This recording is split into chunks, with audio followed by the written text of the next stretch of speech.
नमस्कार, एडुसेट हरियाणा में आप सभी का स्वागत है। गुड मॉर्निंग स्टूडेंट्स, मैं अंशिका जैन, GSSS खेड़ी लाला गुरुग्राम पीजीटी फिजिक्स आप सभी का साइंस की कक्षा में स्वागत करती हूँ। आज हम करने जा रहे हैं क्लास 9th का chapter force and laws of motion. जैसे कि आप जानते हैं हम पिछली कक्षाओं से यही चैप्टर कंटिन्यू कर रहे हैं, force and laws of motion, बल तथा गति के नियम। आज हम उसी को कंटिन्यू करेंगे। तो आज के हमारे विषय रहेंगे गति का तीसरा नियम पढ़ना, क्योंकि हम पिछली कक्षाओं में गति का पहला नियम और दूसरा नियम पढ़ चुके हैं। इसके प्रयोग तथा उदाहरण को स्टडी करेंगे। फिर संवेग संरक्षण, पिछली कक्षा में आपको ध्यान होगा हमने संवेग के बारे में पढ़ा था, उसका संरक्षण करेंगे और इनसे रिलेटेड कुछ न्यूमेरिकल्स को सॉल्व करेंगे। तो आइए स्टार्ट करते हैं। गति का तीसरा नियम।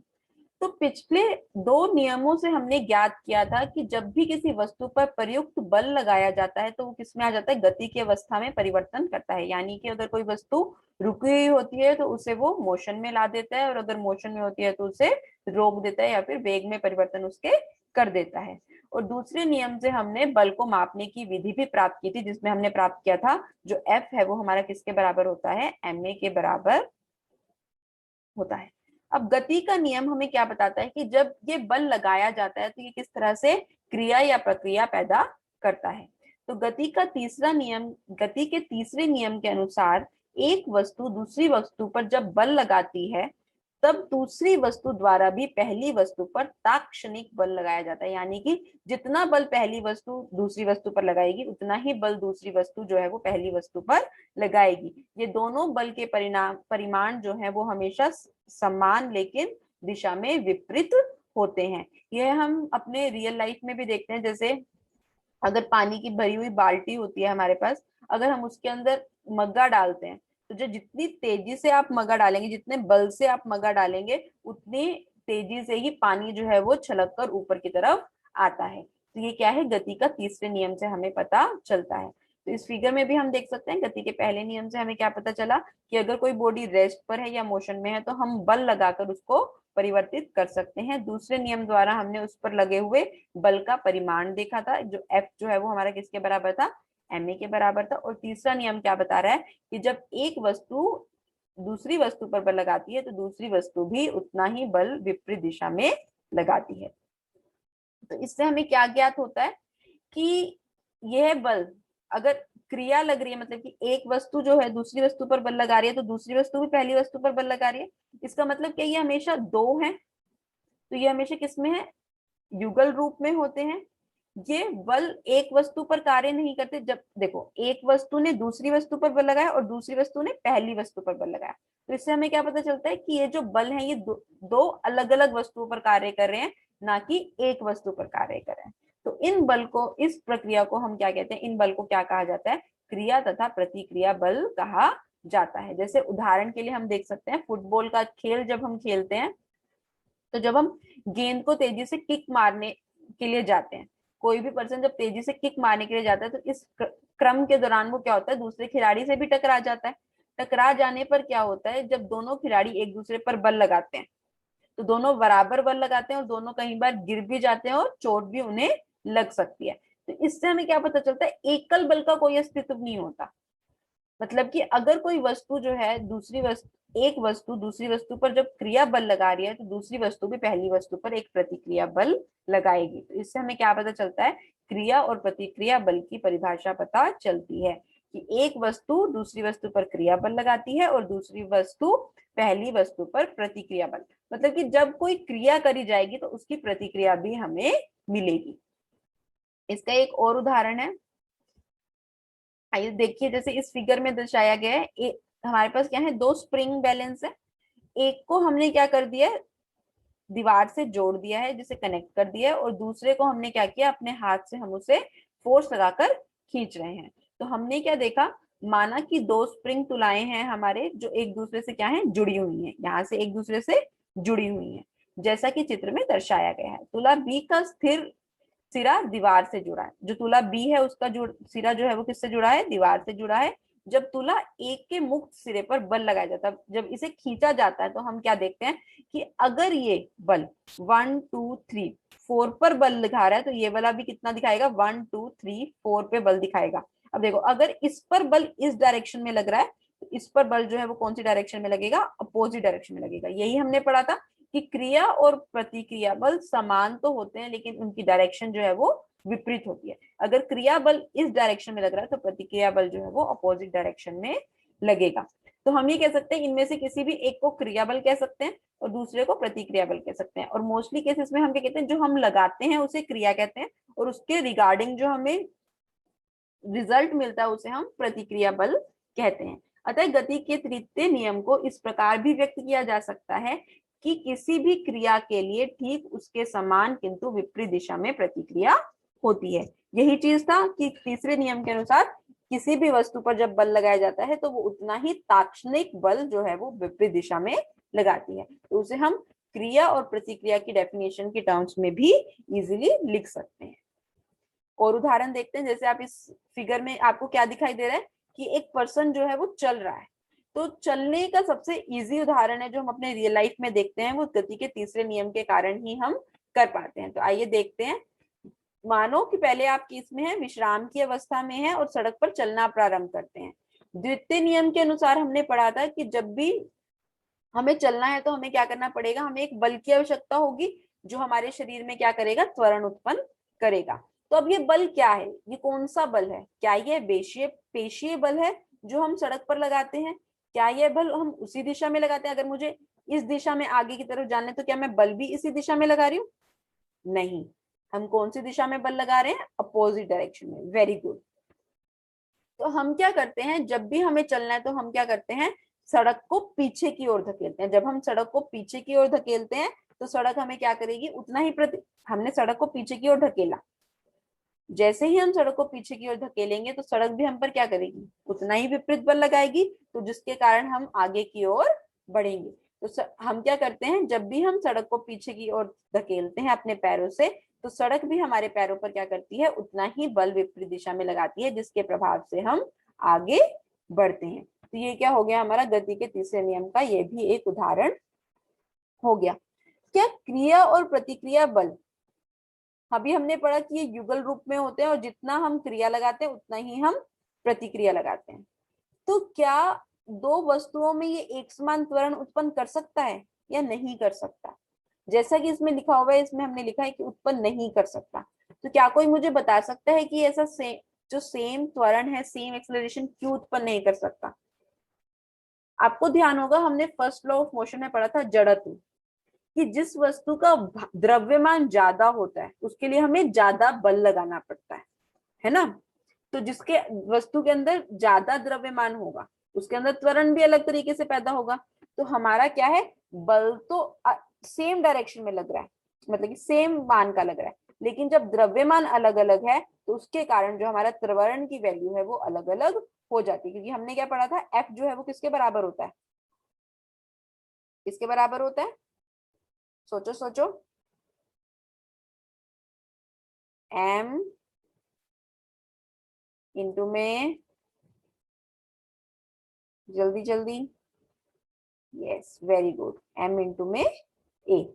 जब मैंने कहा कि मेरा बल जो है वो फिक्स्ड है, अगर किसी वस्तु का द्रव्यमान ज्यादा होगा तो उसका त्वरण जो है वो क्या हो जाएगा, कम होगा या ज्यादा होगा, कम हो जाएगा। तो इस तरह से किसी वस्तु का अगर द्रव्यमान कम होगा तो उसका त्वरण क्या हो जाएगा, ज्यादा हो जाएगा।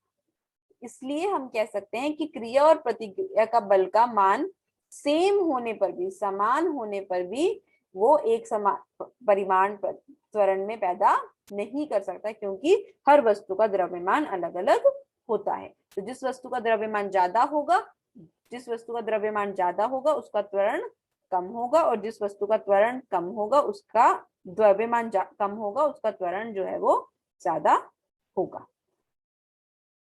इसके उदाहरण देख सकते हैं हम, जैसे गोली पर लगने वाला त्वरित बल तथा बंदूक का प्रतिक्षेपण।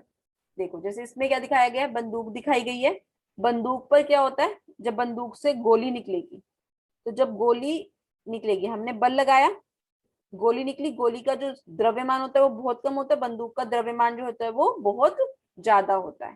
तो जब भी बंदूक से गोली को छोड़ा जाता है तो बंदूक जो है, बंदूक से द्वारा जो गोली है वो आगे की ओर बल लगता है उसके ऊपर, और जो बंदूक है उसके ऊपर पीछे की ओर बल लगता है।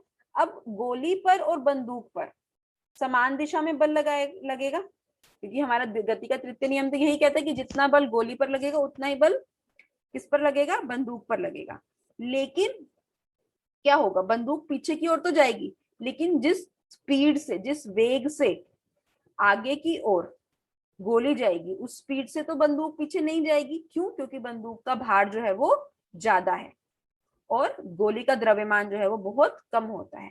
चूंकि बंदूक का द्रव्यमान गोली के द्रव्यमान से बहुत अधिक होता है, इसलिए बंदूक का त्वरण गोली के त्वरण से काफी कम होता है। अगर गोली जितना त्वरण जो है वो बंदूक के अंदर भी आ जाएगा, तो हमें जो बंदूक चला रहा होगा उस पर्सन को बहुत ज्यादा चोट लगने के भी चांसेस हैं। तो इसलिए बंदूक पर उतना द्रव्यमान, उसका द्रव्यमान ज्यादा होने के कारण उसके ऊपर उतना त्वरण नहीं लगता है।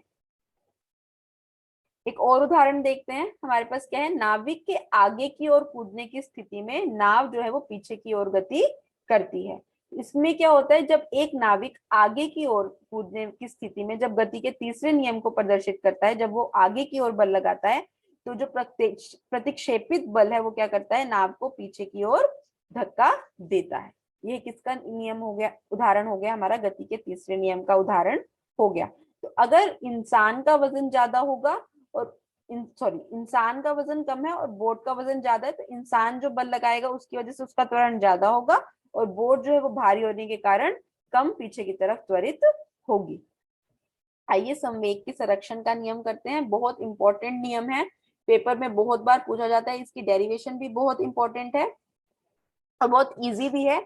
आइए सबसे पहले फिगर को समझते हैं। इसमें क्या होता है, अगर सपोज करो हमारे पास क्या है, दो बॉल्स हैं, वो अपनी अपनी स्पीड से चल रही है। एक बॉल जो है वो यूएस स्पीड से चल रही है, दूसरी बॉल जो है वो यूबी स्पीड से चल रही है। दोनों आती आती आती आती क्या होते हैं, टकराते हैं। टी समय के लिए दोनों टकराते हैं और फिर दोनों अपनी मस्ती से चलने लग जाते हैं। जैसे आप सपोज करो आप अपने स्कूल में जा रहे हो, लाइन से चल रहे हो चल रहे हो चल रहे हो, आपके आगे वाला बच्चा थोड़ी देर के लिए रुक गया, तो आप क्या होगा, टकरा जाओगे उससे, थोड़ी देर के लिए टकराओगे, फिर दोनों अपनी अपनी क्लास में चले जाओगे। तो यही चीज हो रही है यहाँ पर। क्या है हमारे पास, बस बॉल है, दो बॉल है। एक बॉल का मास जो है वो हमारे पास क्या है, दो गेंदे हैं। एक का द्रव्यमान कितना है, एम ए, दूसरे का द्रव्यमान कितना है, एम बी। एक का वेग कितना है, यूए, दूसरे का वेग कितना है, यूबी। इनके ऊपर कोई असंतुलित बल नहीं लग रहा, ये अपने ही एक स्पीड से चले जा रहे हैं। इनका यानी कि त्वरण वेग जो है वो परिवर्तित नहीं हो रहा। लेकिन अब क्या होता है कि ये टी समय के लिए टकराते हैं। जैसे ही ये टी समय के लिए टकराएंगे तो क्या होगा, ये वाली बॉल इसके ऊपर बल लगाएगी जिसे हम कहेंगे एफ ए बी, और बी बॉल जो है वो ए बॉल पर बल लगाएगी जिसे हम कहेंगे एफ बी ए। तो इस क्रम में क्या होगा, गेंद ए गेंद बी पर एफ ए बी बल लगाएगी और गेंद बी जो है वो गेंद ए पर एफ बी ए बल लगाएगी। और टकराने के बाद हम देखेंगे कि दोनों गेंदें जो हैं वो अपनी ही मस्ती में चली जा रही हैं। एक वी स्पीड से चली जा रही है, एक वी स्पीड से चली जा रही है। तो आइए इसकी डेरिवेशन करते हैं। तो हम देखते हैं कि जब संवेग क्या होता है, हमने संवेग पढ़ा था ना, पी किसके बराबर होता है, मास इंटू में वेलोसिटी। अब टकराने से पहले क्या था, पहली बॉल का गेंद ए का जो संवेग था वो क्या था, एम ए यू ए, और गेंद बी का क्या हो जाएगा, ये ए का हो गया हमारे पास, और गेंद बी का क्या हो जाएगा, एम बी यू बी, क्योंकि उसका मास कितना था, एम बी, और वेग कितना था, यू बी। तो दोनों का वेग और संवेग आ गया हमारे पास, गेंद ए का और गेंद बी का। अब जब संवेग में परिवर्तन होगा, यानी कि बल, जो हमने न्यूटन के सेकंड नियम में पढ़ा था, गति के दूसरे नियम में पढ़ा था ना, कि जब संवेग में परिवर्तन की दर को हम क्या कहते हैं, बल कहते हैं। वो किसके बराबर होगा,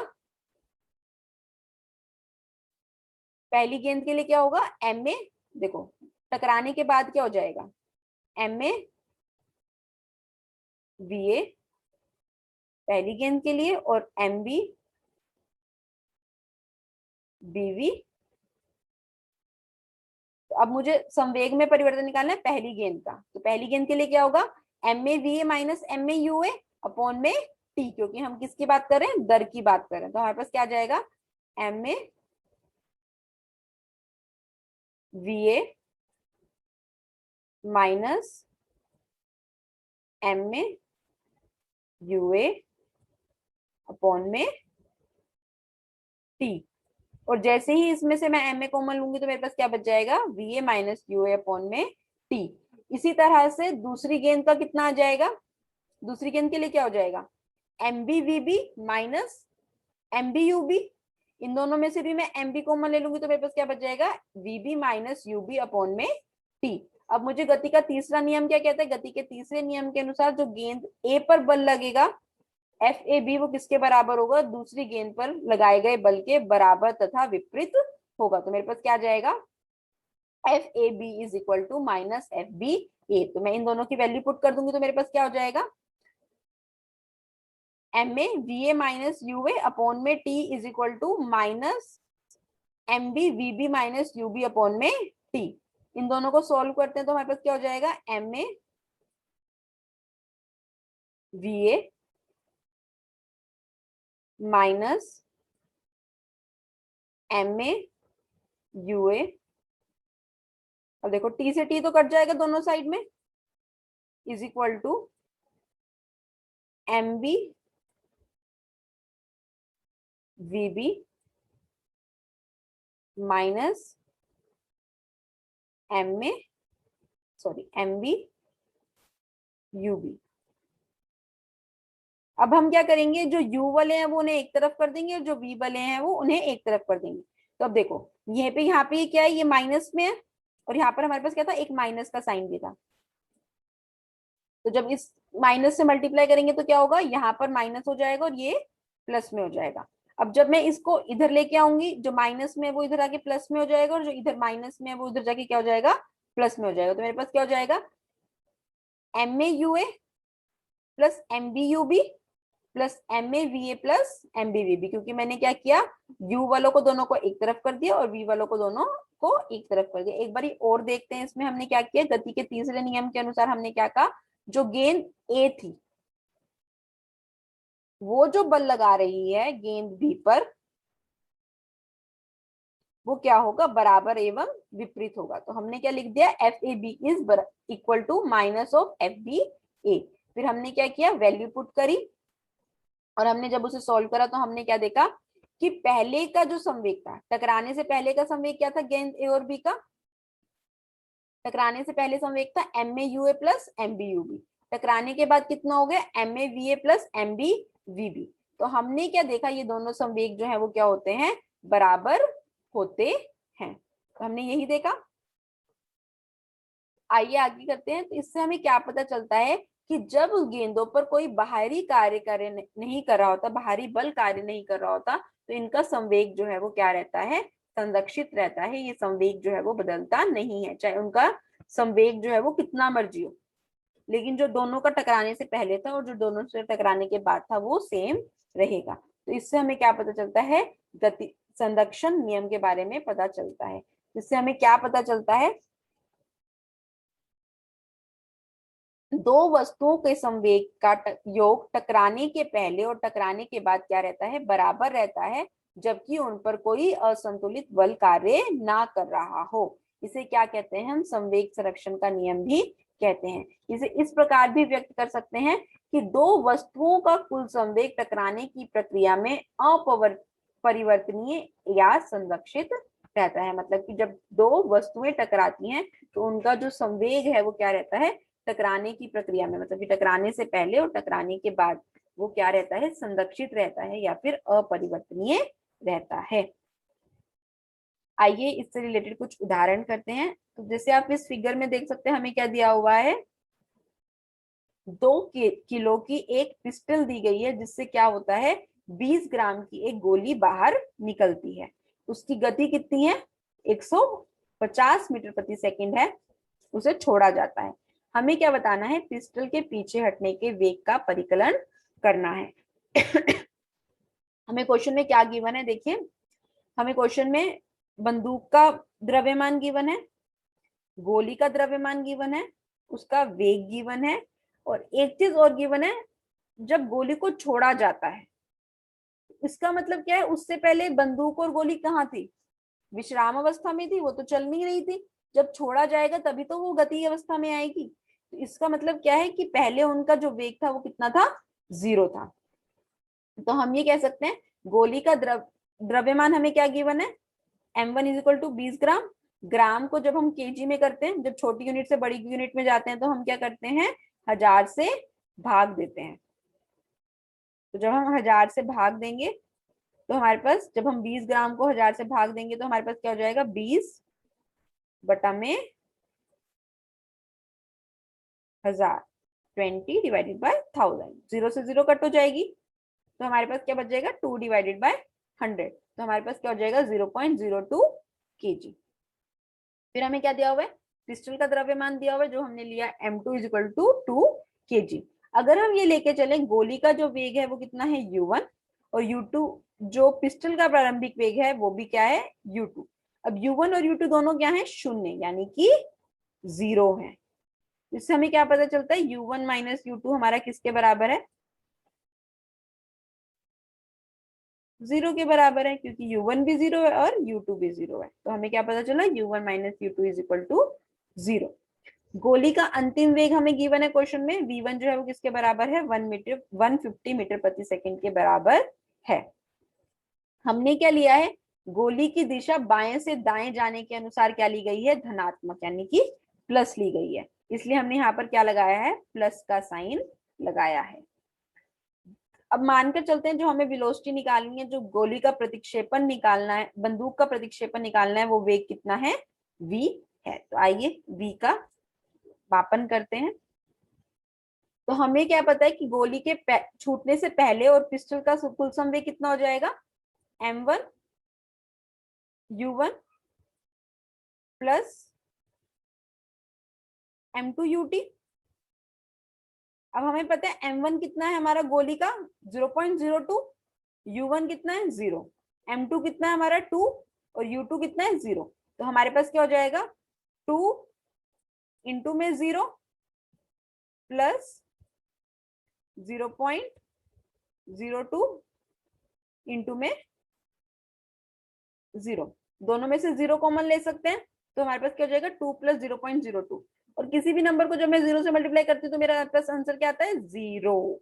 तो कुल संवेग कितना आ जाएगा, 0 किलोग्राम मीटर प्रति सेकेंड। अब हम निकालेंगे टकराने के बाद, टकराने के बाद क्या होगा, m1 v1 plus m2 v2। m1 कितना है, गोली का वेट कितना है हमारा, 0.02, और उसका वेग कितना था, प्लस 150। प्लस लगा रहे हैं क्योंकि हमने दाएं से बाएं जो है वो डायरेक्शन पॉजिटिव लिया है। और हमें उसका निकालना है, बंदूक का निकालना है। बंदूक का द्रव्यमान हमें पता है कितना है, 2 किलो, और वेग हमें निकालना है जिसे हमने किया था v। इन दोनों को जब हम ऐड करेंगे तो हमारे पास क्या हो जाएगा, 0.02 से जब मैं पॉइंट्स हटाऊंगी तो मेरे पास क्या हो जाएगा, नीचे की तरफ 100 आ जाएगा। डिवाइड करेंगे, 2 1 जा 2, 2 5 जा 10, 5 1 जा 5, 5 3 जा 15। तो मेरे पास क्या आ गया, 3 प्लस 2 v आ गया, 3 प्लस 2 इंटू में v।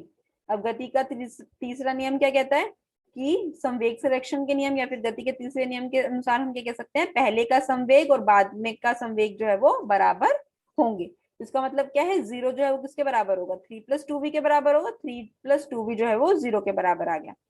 तो जब मैं 3 को इधर लेके जाऊंगी तो मेरे पास क्या आ जाएगा, 2v इज इक्वल टू -3। तो v किसके इक्वल आ जाएगा, -3 अपॉन में 2। अभी डिवाइड करो सभी बच्चे, 3 अपॉन में 2 किसके बराबर आएगा, क्या आ रहा है, वेरी गुड, वेल डन। क्या आएगा हमारा, v is equal to -1.5 metre प्रति सेकेंड। और हमारा माइनस साइन क्या दर्शाता है कि अगर गोली इस दिशा में जाएगी तो हमारी बंदूक जो है वो विपरीत दिशा में प्रतिक्षेपित होगी। आइए एक और उदाहरण करते हैं। इसमें क्या है, 40 किलोग्राम द्रव्यमान वाली एक लड़की 5 मीटर प्रति सेकंड के क्षैतिज वेग से, क्षैतिज वेग मतलब कि जो चलता हुआ वेग है, चल रही है, उससे एक 3 किलोग्राम द्रव्यमान वाली स्थिर गाड़ी पर कूदती है। एक लड़की आ रही है 40 चलती हुई 5 मीटर प्रति सेकंड की स्पीड से एक गाड़ी रखी हुई थी बच्चों वाली, उस पर वो 3 किलो की, उसके ऊपर वो कूद गई। गाड़ी के पहिए जो है वो घर्षण रहित है, मतलब कि उसके ऊपर कोई विपरीत दिशा में और कोई बल नहीं लग रहा, घर्षण बल जो है वो कार्य नहीं कर रहा। अब क्या होता है, वो गाड़ी के ऊपर जब लड़की जो है वो क्या करती है, गाड़ी के ऊपर चढ़कर उसके साथ पे चलना स्टार्ट कर देती है। तो हमें क्या बताना है कि वो जब गाड़ी और जो लड़की है जिस दिशा में जा रहे हैं उनका बल क्या, उसके ऊपर क्या वेग होगा। जैसे इस फिगर में दर्शाया गया है, एक लड़की आई 40 केजी की, 5 मीटर प्रति सेकंड की स्पीड से आई। यहाँ पर एक स्केटबोर्ड रखा हुआ है, गाड़ी रखी हुई है, उसके ऊपर उसने जंप किया और वो उसके साथ चलने लगी। पहले उसका वेट कितना था, 40 केजी। अब वो उसके ऊपर चलने लगी तो नेट वेट कितना हो गया हमारा, 43 केजी, और दोनों जो है वो एक साथ v स्पीड से चलने लगे। तो आइए करते हैं सॉल्व इस क्वेश्चन को। तो हमें क्या दिया हुआ है, लड़की तथा गाड़ी का लड़की के कूदने से पहले का कुल संवेग कितना होगा, m1 u1 plus m2 u2। m1 कितना गिवन था हमें, 40 केजी, और u1 कितना गिवन था, 5 मीटर प्रति सेकेंड। m2 कितना था, गाड़ी का भार कितना था, 3 किलो, और जो गाड़ी थी वो रुकी हुई थी तो उसका वेग हमने कितना ले लिया, 0। 0 को 3 से मल्टीप्लाई करेंगे तो 0 ही आ जाएगा, और 40 को जब 5 से गुना करेंगे तो हमारे पास क्या आ जाएगा, 200 केजी मीटर प्रति सेकेंड आ जाएगा। तो अब जब लड़की उसके ऊपर कूद गई गाड़ी के ऊपर, तो उसके बाद जब वो चलेंगे तो वो क्या हो जाएगा, हमारा कुल संवेग निकल जाएगा टकराने के बाद का, मतलब कि जब वो उसके ऊपर चढ़ गई। तो हम ये लेके चल रहे हैं कि जो लड़की गाड़ी पर चढ़ने के बाद जब वो जिस गति से चल रही है वो हमारा क्या है, v है। इस अवस्था में हमारा कुल संवेग कितना हो जाएगा, m1 v1 plus m2 v2। लेकिन हमारा v1 और v2 तो सेम है क्योंकि दोनों एक ही गति से चल रहे हैं, तो हमारा v1 भी v के बराबर और m2 v2 भी v के बराबर है। तो हम क्या कर सकते हैं, m1v प्लस m2 भी लिख सकते हैं इसको। इन दोनों में से मैंने v कॉमन ले लिया तो मेरे पास m1 कितना है 40, m2 कितना है 3, तो मेरे पास क्या आ गया 40 प्लस 3 इंटू में v। 40 प्लस 3 कितना हो जाएगा 43, तो मेरे पास क्या आंसर आ जाएगा 43v केजी मीटर प्रति सेकेंड। ये केजी मीटर प्रति सेकेंड जो है वो हमारी क्या है, संवेग की यूनिट है। तो हमारा संवेग संरक्षण का नियम क्या कहता है कि दोनों स्थितियों में हमारा जो कुल संवेग है वो समान होगा। जिससे हमें क्या पता चल गया, 43v जो है वो मेरा किसके बराबर आ गया, 200 के बराबर आ गया, और जो v है वो हमारा किसके बराबर हो जाएगा, 200 बटा में 43 हो जाएगा। आप सभी अपनी कॉपी में सॉल्व करें इस क्वेश्चन को, जल्दी से मुझे सॉल्व करके आंसर बताएंगे। मैं काउंट कर रही हूँ 10 तक, ठीक है। तो हमने इस क्वेश्चन में क्या किया है, जब तक रिवाइज कर लेते हैं थोड़ा सा, जब तक आप सॉल्व कर रहे हो। हमने क्या देखा कि कुल संवेग पहले हमने टकरान, जब लड़की जो है वो अकेली चल रही थी हमने उसका संवेग निकाला, जब वो गाड़ी पर चढ़ गई तो हमने उसका वेग ले लिया v और हमने उसका संवेग निकाला, और फिर हमने संवेग संरक्षण के नियम के अनुसार क्या कहा कि टकराने से पहले का संवेग और टकराने के बाद का संवेग जो है वो बराबर होगा। तो अब बताइए क्या आंसर आया है हमारा, किस किस का सेम आ रहा है, हाथ खड़े कीजिए। वेरी गुड, ऑलमोस्ट सभी का आंसर जो है वो सेम आ रहा है। तो ये था हमारा संवेग संरक्षण का एक और उदाहरण। तो आइए प्रैक्टिस के लिए एक और उदाहरण करते हैं ताकि आपको और ज्यादा कंसेप्ट क्लियर हो जाए इसका। इस उदाहरण में देखिए, सभी ने हॉकी का मैच देखा है। अब क्या हो रहा है, हॉकी का जब हम मैच खेलते हैं, फिर कोई भी फुटबॉल का मैच होता है, तो जब हम किक करने की कोशिश करते हैं बॉल को या फिर हॉकीज के द्वारा उसे टकराते हैं, तो हमारे पास क्या होता है, कई बार खिलाड़ी जो है वो आपस में ही टकरा जाते हैं। तो जब वो टकराते हैं तो कई बार ज्यादा जोर से टकरा जाते हैं, दोनों उलझकर गिर भी जाते हैं। तो ये उदाहरण जो है वो उसी को लेकर हमने लिया है। क्या दिया हुआ है क्वेश्चन में, हॉकी के प्रतिद्वंदी टीमों के दो खिलाड़ी गेंदों को हिट करने का प्रयास करने में परस्पर टकरा जाते हैं और आपस में उलझ जाते हैं। पहले खिलाड़ी का द्रव्यमान हमें कितना दिया हुआ है, 60 केजी, यानी कि m1 हमें गिवन है, और वो कितने वेग से चल रहा है, 5 मीटर प्रति सेकेंड, यानी कि हमें u1 गिवन है। सभी अपनी कॉपी में इन्हें साथ साथ उतारते रहेंगे। m1 कितना है 60 केजी और u1 कितना है हमारा 5 मीटर प्रति सेकेंड। जबकि दूसरा खिलाड़ी क्या है, उसका वेट कितना है द्रव्यमान कितना है m2 55 kg और उसका द्रव वेग कितना है 6 मीटर प्रति सेकेंड u2। तो ये हमारे पास पहले की कंडीशन दी है टकराने से पहले की। टकराकर उलझने के बाद वो क्या करते हैं, दोनों एक ही गति से एक ही दिशा में चलने लगते हैं। तो हमें वो वेग निकालना है। ये पिछले वाले उदाहरण जैसे जिसमें क्या होता है, लड़की आई थी और गाड़ी पर कूदी थी और गाड़ी के साथ चलने लगी थी। इसमें क्या हो रहा है, दो खिलाड़ी आए, आपस में टकराए, उलझकर एक ही दिशा में उलझकर चलने लगे। और हमने क्या लिया है, इसके अंदर घर्षण बल नहीं है। घर्षण बल नहीं है तो इसके अलावा इसमें घर्षण बल नहीं है, इसका मतलब क्या है कि इसके ऊपर कोई एक्सटर्नल फोर्स नहीं लग रहा इन इसके अलावा। और हमने संवेग संरक्षण का नियम तभी पढ़ा था जब इनके ऊपर एक्सटर्नल फोर्स ना लग रहा हो। इस फिगर में देखते हैं, दो खिलाड़ी आए, पहला खिलाड़ी 60 किलो का था, 5 मीटर प्रति सेकंड की वेग से चल रहा था। दूसरा खिलाड़ी 55 किलो का था, वो 6 मीटर प्रति सेकंड की गति से चल रहा था। दोनों टकराए और एक ही गति में एक ही दिशा में चलने लगे। दोनों का कुल वजन कितना हो जाएगा, 60 + 55 115 किलो हो जाएगा। और सपोज करो वो v वेग से चलना स्टार्ट कर देते हैं, जैसे हमने पिछले उदाहरण में लिया था। तो आइए सॉल्व करते हैं। तो हमने क्या देखा कि पहले जो खिलाड़ी हैं वो कैसे जो दौड़ रहे थे। पहला खिलाड़ी जो है वो बाएं से दाएं जा रहा है और जो दूसरा खिलाड़ी है वो दाएं से बाएं जा रहा है। तो पहले व्यक्ति का जो पहला खिलाड़ी है उसका वेग जो है वो प्लस लेंगे और जो दूसरा खिलाड़ी है उसकी गति जो है वो हम क्या लेंगे, ऋणात्मक लेंगे।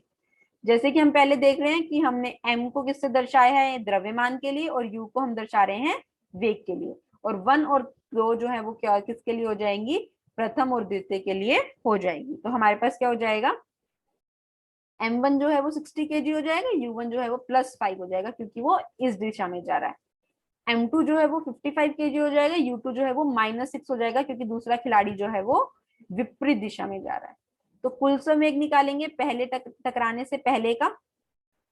तो क्या हो जाएगा, m1 u1 plus m2 u2। इनकी वैल्यू पुट करेंगे तो हमारे पास क्या आ जाएगा, 60 इंटू में +5 प्लस 55 इंटू में -6। 60 इंटू में 5 करेंगे तो हमारे पास कितना आ जाएगा, 300।